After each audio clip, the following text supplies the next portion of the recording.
Someone like to lead us in prayer? Yes, yeah. Let's pray, y'all.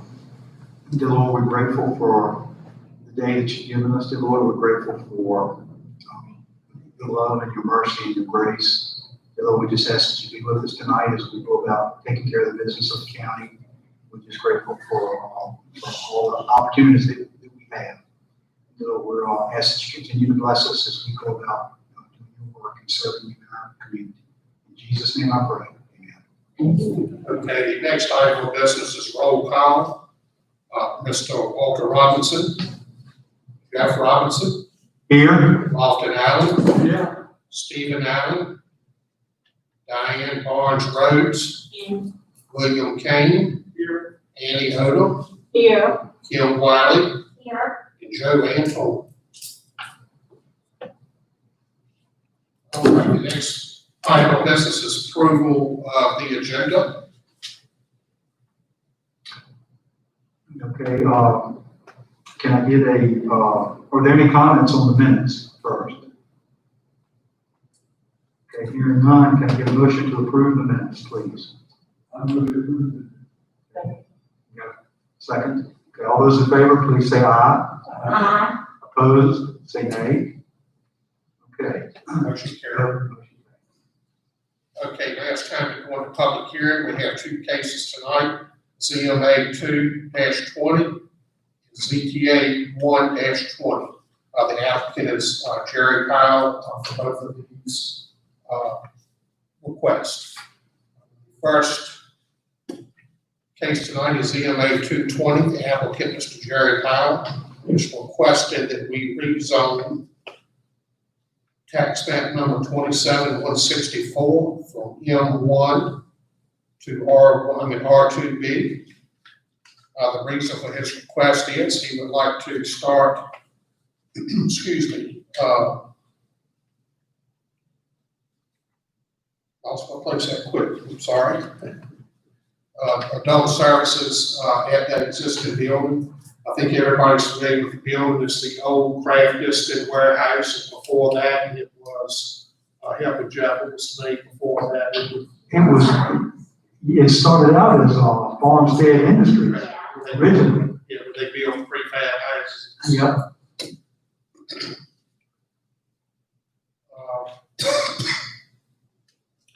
Like I said, this property is subject to this rezoning request was on M1 business in the early 1980s when the county developed its first zoning ordinance and established specific zoning districts. At that time, it was, like I said, Miller Homes and then later Craft Distant who utilized the property for industrial purposes. In the early 1990s, Craft Distant closed its doors and the property sat vacant since that time. In recent years, Brook Ridge Apartments was constructed, which kind of changed the character of the area. It's no longer an industrial type area. The area is more residential now with the addition of Brook Ridge Apartment. When you look at the comp plan, it is located directly on the line of a residential area and a commercial hub on the urban service area maps. Our land uses within the urban service district are envisioned as including full range of low to medium density residential development. Low density for this area is defined as single family subdivisions with between 2 and 3 lots per acre, and medium density is defined as family houses such as townhouse projects with densities that range 8 to 10 units per acre. The proposed zoning designation R2B multifamily dwelling district was established to provide locations for housing consistent primarily of home apartments and other dwelling types preferring higher densities. This district is intended to be established only in locations where public water and sewer is available.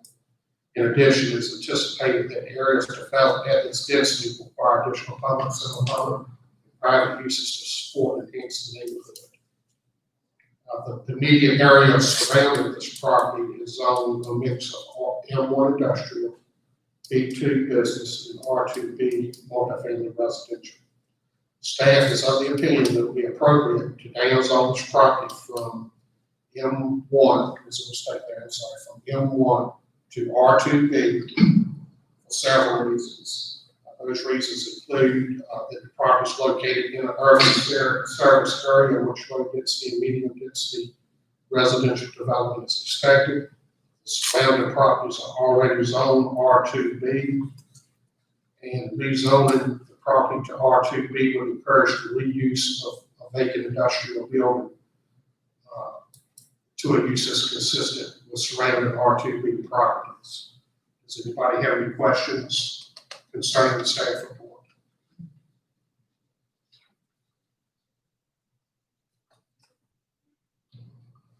If there are no other questions, does anybody from the public have any comments they would like to make? Mr. Tyler, do you have any comments, anything you want to add or to tell the planning commission?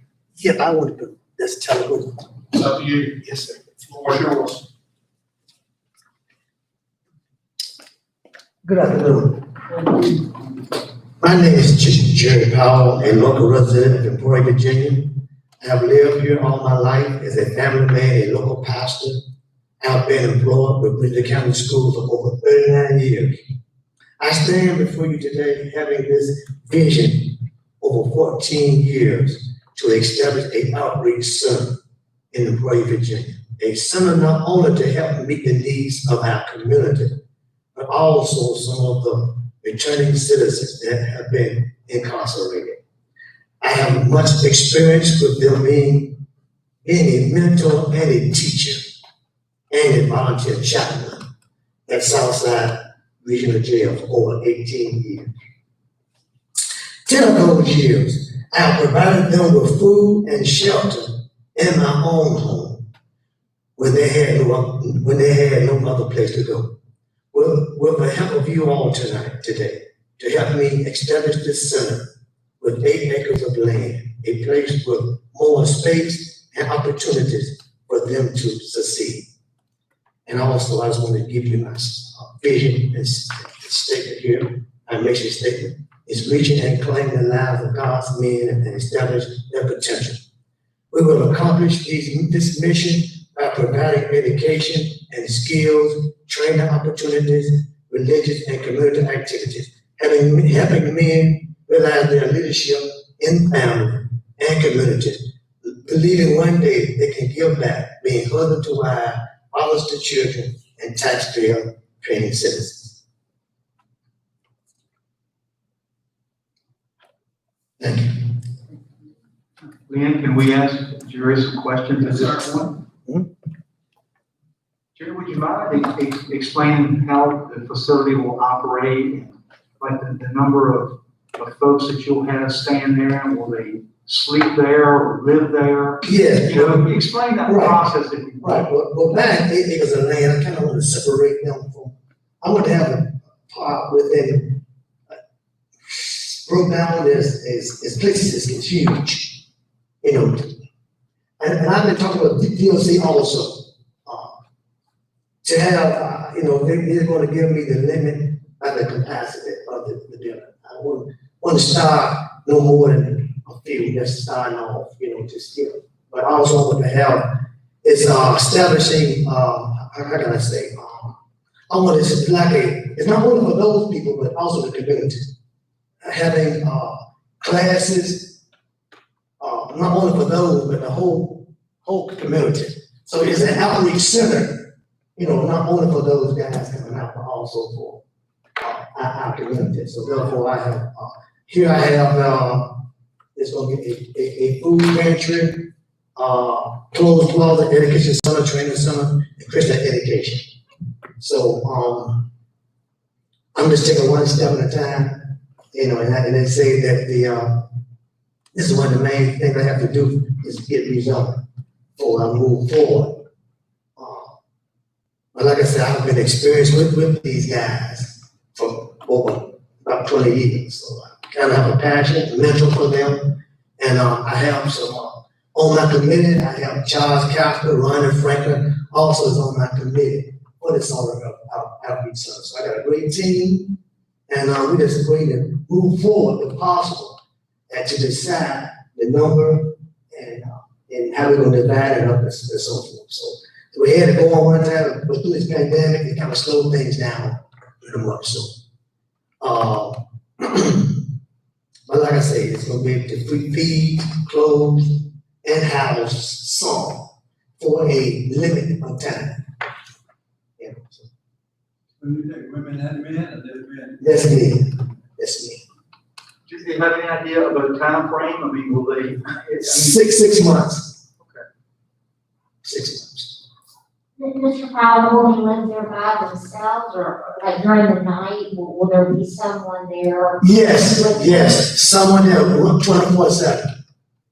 And if possible, I would have it, go put a fence all the way around, not to look like it's something, but still, it would be ran 24/7. It would be at all times.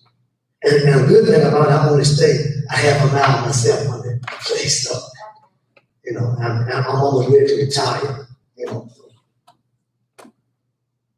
So I've been working with this thing for 15 years, trying to get a place, trying to find a place for these guys. I put my own home up, and provide for them, so I just try to, do a greater work, I have a good wife, family, I got good support, got a good team. So you'll be putting in like a kitchen and bathroom facilities that Yes. are not already there? Well, no, this what we got to, Gotta build that. yes, it's a big shell, it's so many squares, it's huge, and with 8 acres of land. So, I want to be to supply a garden and so forth in the back where it's, I mean, 8 acres is a lot to do, and I want to be to put those guys on the back end, train them, I mean, that's my passion, and I also want to be to help anyone that needs a place to stay, or food or shelter or education, driver license, I'm trying, want to be to a lot, that's my vision. So it would, in a sense, be a homeless shelter and a place for people to enter once they have left jail or once they Yes. left prison. Yes. They would stay there for a certain Six period. for at least 6 months, yes, ma'am. But then what about for you would take in homeless people? Yes, ma'am, You would, yes. or again, for an extent, for. Yeah, for a limit, for us, a limit, yeah. And then try to help them gain employment Yes. and reach out, try to figure There you go. out, Trying to gain employment, be taxpayers, citizen, husband, wives, fathers, and children. Spiritual base, pretty much. Like I said, I've been fighting this for a while, trying to get a place, and it's hard to get a place. And I can look at that building, it's been vacant since for about 15 years. So you're buying the property, So they kind of waiting on me now, pretty much, so,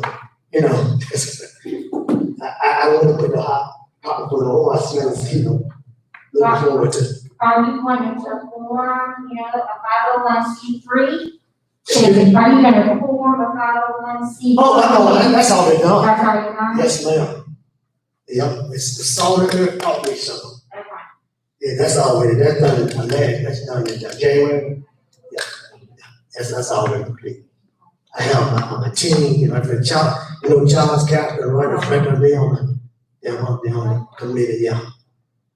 So, Coach Charles does, Geo with me, and also Franklin, yeah.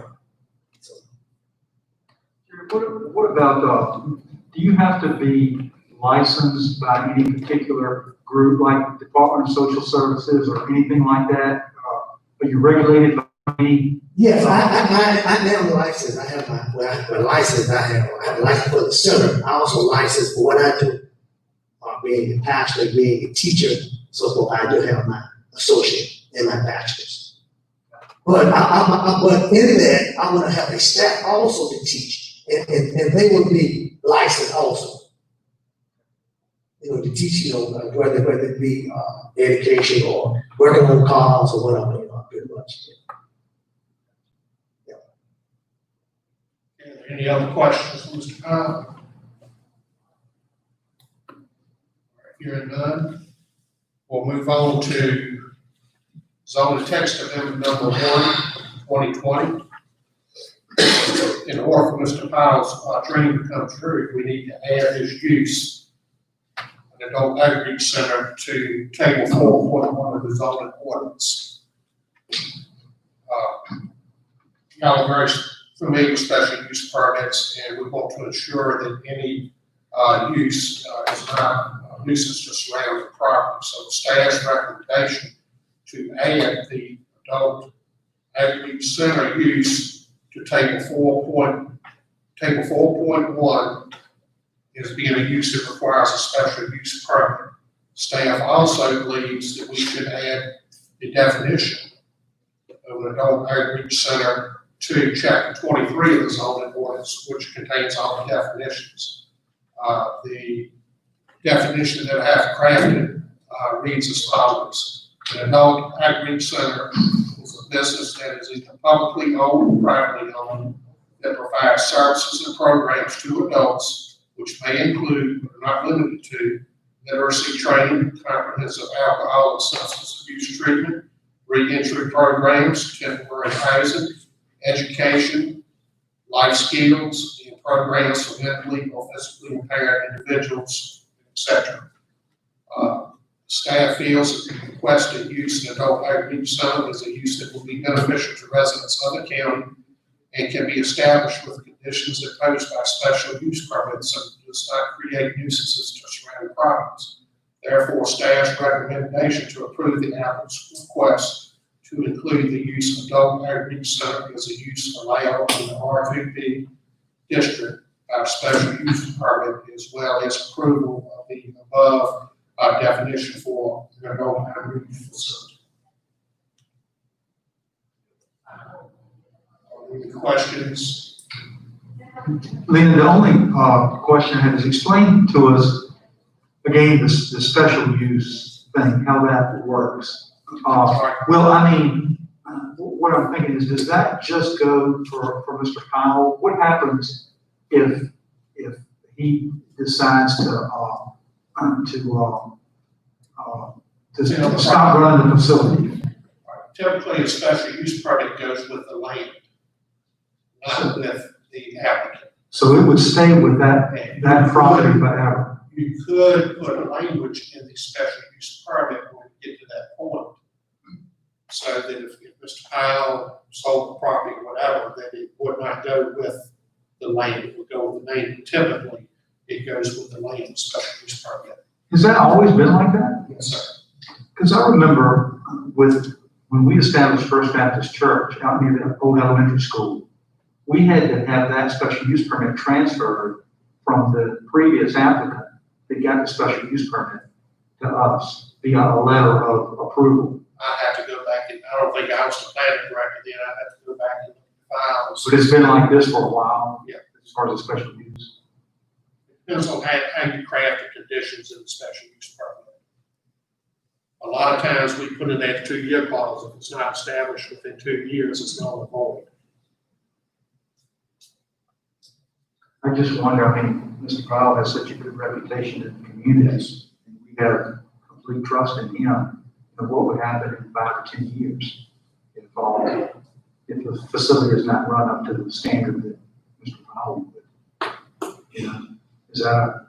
Like if he sold the facility or somebody else took over the facility, I believe you're gonna have to have social service license for this. He could probably speak better to the social service requirements than I can.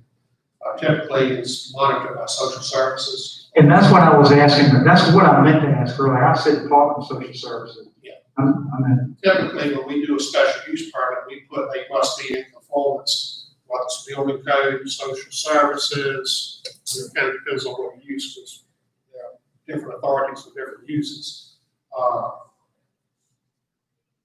Some of them, when we do solar, they got the environmental laws, they have state compliance with stormwater, EMS. If they are a violation of any of those, you can withdraw the special use permit or revoke it. Can we add that language into this? Well, he's gonna have to come back, if y'all approve these 2 requests tonight, he's still got to come back and apply for the special use permit for this adult outreach facility. I think that'll be the time Gotcha. to put those conditions in place. Perfect, perfect. It was just nothing in our zoning ordinance list of uses that matched up to what he wants to do. We had plenty of child daycare, child facilities. We just didn't have anything similar to what he wants to do as an approved use in our use table. So therefore, we're having to add it to make it an acceptable use, which we're requesting or saying you have to get a special use permit for. So once this is complete tonight, if y'all approve it, he will submit special use permit application for this adult outreach center, and then we'll go through that process. So you can't apply for special use to the zone for use. I got you. Any other questions concerning the staff report? We'll open the floor. I don't know if you want to say anything else. I think your son is the first time, Mr. Powell. If there are no other questions, we'll go out of public hearing, back into.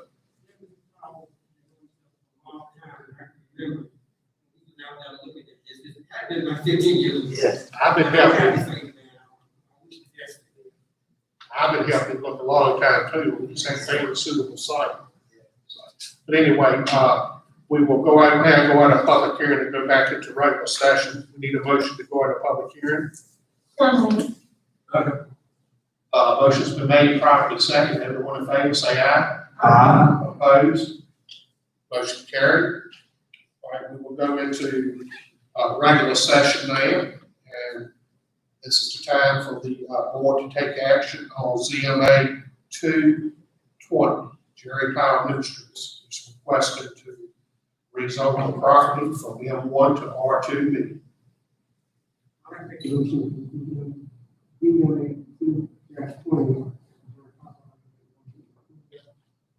Second. A motion's been made to honor Mr. Powell's request, and the motion's been seconded. Any discussion? Everyone in favor of ZMA 2-20, signify by saying aye. All opposed, nay. The motion carried. The next case is zoning text amendment 1-20. The applicant Jerry Powell requests to add the use of an adult outreach center to table 4.1, and to add the definition for an adult outreach center to chapter 23 of the zoning ordinance. Is there any discussion? We have a motion on the floor. I move to approve the ZTA -1-20. Motion's been made and properly second. Everybody in favor of ZTA 1-20, signify by saying aye. Aye. Opposed, nay. The motion carried. I don't have any other matters for you tonight. The next item, well, I'll take that back. I appreciate everybody showing up at the planning commission and board kind of kickoff meeting for the comp plan. The next thing we have to do is have a community workshop where we invite people from the community. They can be citizens, business leaders, developers, contractors, real estate agents, whoever. We want their input. So we have scheduled a community workshop for Tuesday, September 22nd here at Golden Leaf Commons from 6 to 7:30. There's also an online survey for people to take. And we're going to try to get the message out. If you go to the website, we have a site set up for the comp plan update. They can take that survey through our website, through the county website. So please spread the word. If you want any more flyers to hand out, I'll be glad to get them to you. And y'all don't have to come, but you're definitely welcome to come to this meeting on the 27th. Are you gonna run an ad paper? What? You're gonna run an ad paper? Yes, so we'll put an ad in the paper, yes. It's gonna be on the website and the paper. We're gonna try to get it out to the public. If there's no other business, I'll take a motion to adjourn. Do you know where our next, planning commission conference is? It'll be late October, but we haven't nailed down the date yet. But we will have one. Yes. Do we have a motion to I'll adjourn? make a motion. Motion's been made, Second. and properly second. Everyone in favor to adjourn, signify by saying aye. Um, Opposed, nay. Motion carried. Thank all y'all for finishing.